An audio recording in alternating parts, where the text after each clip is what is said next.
All right, so we're going to begin this morning with the escalating situation in the Middle East after Iran launched an unprecedented attack against Israel over the weekend. Iran launched more than 300 drones and missiles toward Israel, and according to Israel's military, around 99% of those were intercepted. The Pentagon says missiles and drones were fired from Iran, Iraq, Syria, and Yemen. The Iran-backed Hezbollah group in Lebanon also fired rockets towards the Golan Heights.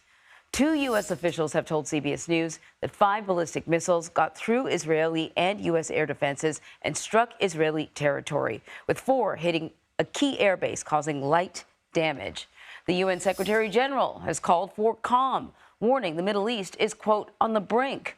And President Biden told Israeli Prime Minister Benjamin Netanyahu that the U.S. will not participate in a counterstrike on Iran as Israel's war cabinet debates its next steps. Well, following the latest for us now from Jerusalem is CBS News foreign correspondent Debora Patta. Debora, good morning. A very good morning. Well, the worst may have been avoided during the Iranian attack over the weekend, with only minimal damage to an Israeli military base.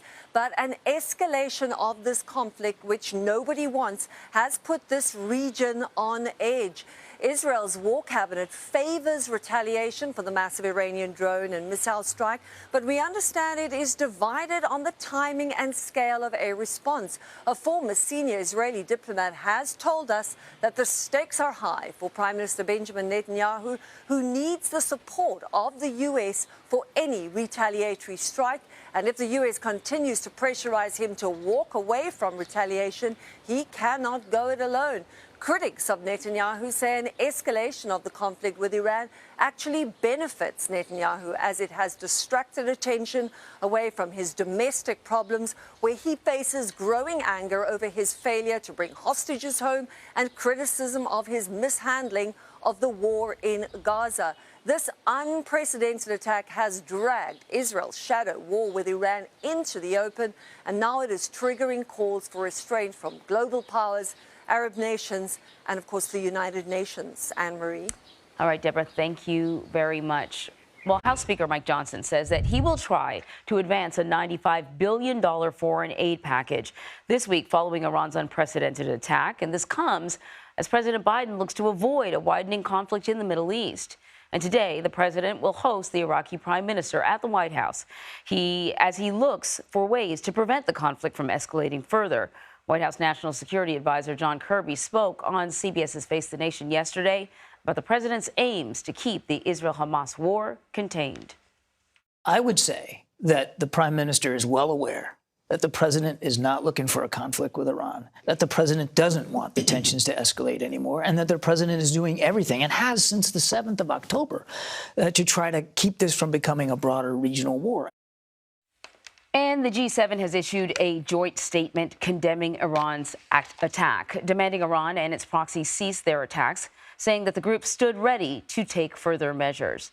So for more on all that is going on, let's bring in Charles Faint. He's the chair for the Study of Special Operations and the deputy editorial director for the Modern War Institute at West Point. Thank you so much for joining us, Charles.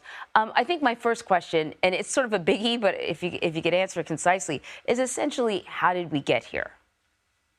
Well, it's very interesting, Anne-Marie, to have me back on the show. So right now we're in a situation where Iran has launched hundreds of weapons at Israel, most of which were defeated. But still, Israel's dealing with a situation where a major international power has tried to kill multiple thousands of their citizens potentially.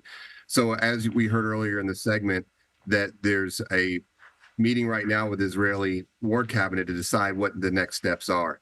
So we have a situation where Iran wants to destroy Israel. They saw that potentially this was a chance for it, and they took the action. So that's how we got where we are now. So over the weekend, General Frank McKenzie, he's the former commander of U.S. Central Command. He spoke on CBS News' Face the Nations. He spoke to Face the Nation, rather. Speaking to Margaret Brennan about these attacks. I want to play a little bit of what he had to say. I think this was as close to a maximum effort as they could generate, and I'll illustrate it in this way.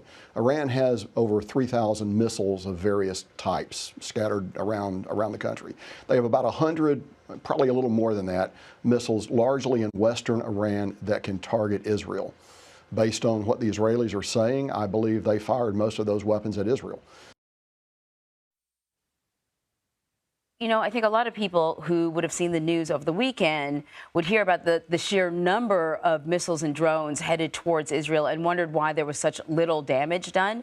Is this a result of Israel and Israel's allies being able to counteract these drones and missiles, or is it also a result of Iran's approach?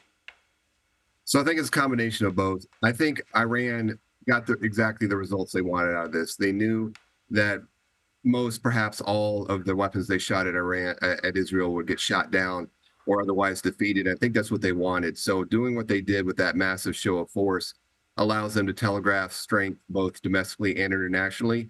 At the same time, reduces the chance of a massive retaliation from Israel or her allies. So you mentioned Israel's war cabinet is meeting. President Biden is continuing to pressure for de-escalation. What are the reasonable options on the table moving forward? So there are any number of options that Israel and Israel's allies might pursue. It might be something as simple as a cyber attack, assassinations against key Iranian officials, or we might see something more dramatic and provoking, like an airstrike directly against some of Iran's nuclear assets. So I guess we'll see in the next couple of days what that retaliation is going to look like, Anne-Marie. All right, Charles, thank you very much.